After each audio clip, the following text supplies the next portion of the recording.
అన్న నమస్తే అన్న. నమస్తే బ్రదర్.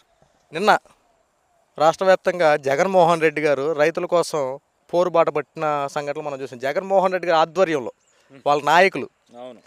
మొత్తం మేము రైతులకు అండగా ఉంటామని చెప్పి ఎక్కడెక్కడే ధర్నాలు ప్రారంభించారు. కానీ పట్టుమని కనీసం కొంతమంది కూడా అక్కడ కనిపించలా. ముఖ్యంగా వైఎస్ఆర్సీపీ పార్టీకి సంబంధించిన ఏదైతే నాయకులు ఉన్నారో వాళ్ళు కూడా ఎక్కడ సరిగ్గా అటెండ్ అయిన సంఘటనలు కనబడలే. కానీ ఈ రోజున పోస్టుల్లో మాత్రం వైఎస్ఆర్సీపీ పార్టీ ఏదైతే తీసుకుందో అది ఈ రైతులకు సంబంధించి ఈ దీక్షలన్నీ సక్సెస్ అయినాయి, సూపర్ డూపర్ అయింది. ప్రభుత్వం నుండి అందరూ వ్యతిరేకత చూపుతూ ఉన్నారు. మొత్తం వైఎస్ఆర్సీపీ పోరుబాటులో అనేక మంది తరలి వచ్చారని చెప్పి మాట్లాడుతూ ఉన్నారు. ఇది నిజమంటారన్న? అంటే నేను కూడా చూశానండి. ఇప్పుడు నాది ఏలూరు జిల్లా కాబట్టి నెక్స్ట్ డే సాక్షి పేపర్ చూసా అసలు ఏంటో పరిస్థితి అని.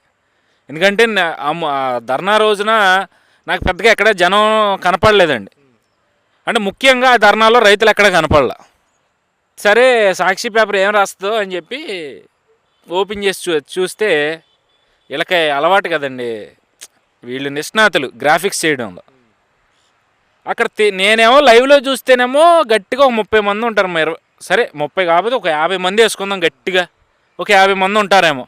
అందులో కూడా ఎవరున్నారయ్యా అంటే మండల స్థాయి నాయకులు, గ్రామ స్థాయి నాయకులు, పట్టణ స్థాయి నాయకులు, వీళ్ళే నాయకులు. ఎంపీ, ఎమ్మెల్యేలు, ఆ మండలానికి అదే ఆ జిల్లాకు సంబంధించిన వాళ్ళు. ఇంకా గట్టిగా చూస్తే అక్కడ మరి నాకైతే రైతులైతే కనపడలేదండి. మళ్ళీ ఒకవేళ వీళ్ళు అమరావతి రైతులు అన్నట్టుగా మళ్ళీ నేను వాళ్ళని కించపరుస్తున్నాను అనుకుంటారేమో. కానీ మరి నిజంగా ధర్నాల్లో పాల్గొంటే రైతు అనేవాళ్ళు బయటకు వచ్చి ఒక్కళ్ళ రైతు అన్న మాట్లాడాలి కదండి, రైతు సంఘాలు మాట్లాడాలి కదండి. ఎవరో మాట్లాడాల, కేవలం వైసీపీ నాయకులే మాట్లాడతారు. మళ్ళీ పైగా నిన్న అనుకుంటా గుడివాడ అమర్నాథ్ గారి వ్యాఖ్యలు విన్నాను నేను. ప్రభుత్వం 6 నెలలు అయింది కాబట్టి 6 నెలల్లో చేసిన తప్పుల్ని ఎత్తి చూపే బాధ్యత ప్రజల మీద ఉంటుంది, ఆ ప్రజల తరపున జగన్మోహన్ రెడ్డి మీద ఉంటుందంట. నాకు అర్థం కాల. ప్రజలకు ఉంటుంది ఓకే, మళ్ళీ ప్రజల తరపున జగన్మోహన్ రెడ్డికి ఎందుకు ఉంటుంది? ఎందుకు ఉంటుంది నాకు తెలియదు. మరి మీకేమైనా తెలుసా? పోనీ ఈ వీడియో చూస్తున్న వాళ్ళకి ఎవరికైనా తెలుసా? ఓహో ప్రతిపక్ష నాయకుడు అని అంటారా? ఏ విధంగా ప్రతిపక్ష నాయకుడు అండి? ఎక్కడ ప్రతిపక్ష హోదా వచ్చిందా? రాకపోయినా ప్రతిపక్ష నాయకుడేనా? అది ఎట్లా? అంటే మీకు మీరు ప్రతిపక్ష నాయకుడు అని మీరు అనేసుకొని సరిపోదు కదా. అదే ప్రజలు నిజమే మీరు అన్నట్టు ప్రజలకి అన్ని హక్కులు ఉన్నాయి, వాళ్లే ప్రభుత్వాన్ని ప్రశ్నించాలి. కానీ ప్రజలు ఎవరో ఎక్కడ ప్రశ్నించట్లేదే.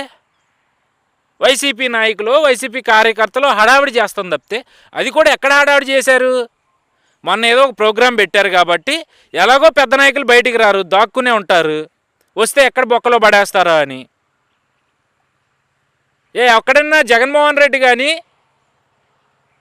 రామచంద్రారెడ్డి కానీ, వైవి సుబ్బారెడ్డి కానీ, విజయసాయిరెడ్డి కానీ ఏ రైతు సంఘాల ధర్నాలన్నా పాల్గొన్నాడా? మీరు చెప్పండి. నేను కాదు. ఆ ధర్నాల్లో పాల్గొన్న వైసీపీ కార్యకర్తలు చెప్పండి. పోనీ ఈ రెడ్డి బ్యాచ్ ఎక్కడైనా ఉందా? లేదు కదా. అంటే బలిపశువులు ఎవరు? మీరా వాళ్ళ? అది అర్థం చేసుకోండి. వాళ్ళు ఏదో రెచ్చగొట్టేశారని చెప్పి రోడ్డు మీదకి వచ్చేస్తే మీరే నవ్వుల పాలు అవుతా ఉన్నారు ఈరోజు.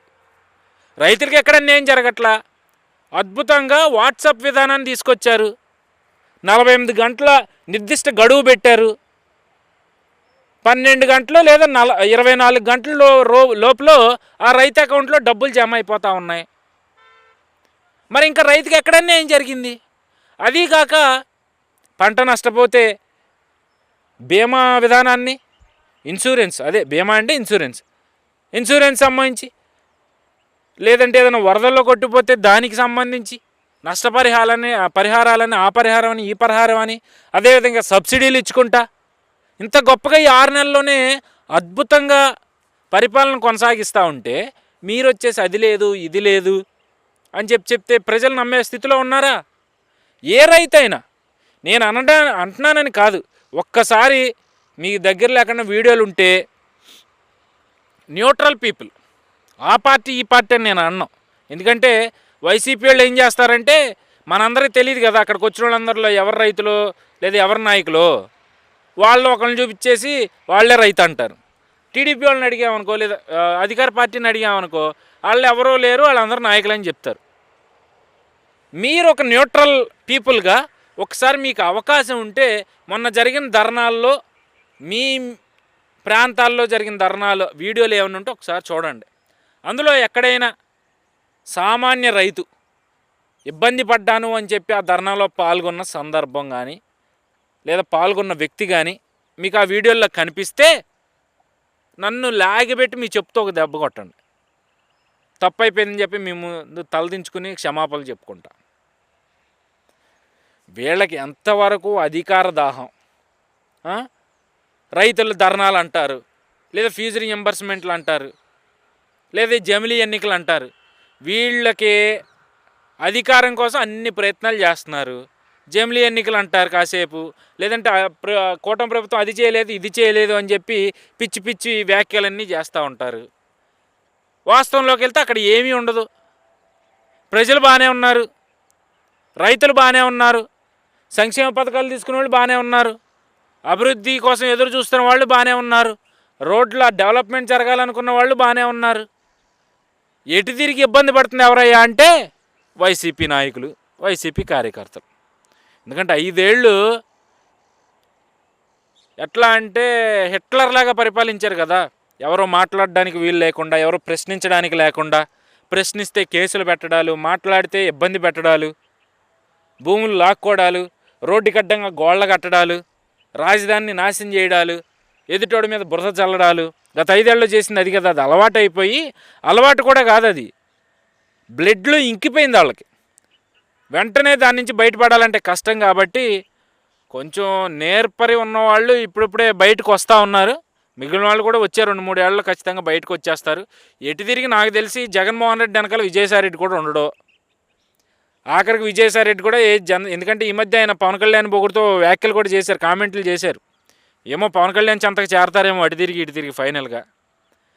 సో మొన్న ధర్నాల గురించి మనం మాట్లాడే కన్నా ప్రజలను అడిగితే వాళ్ళే చెప్తారండి.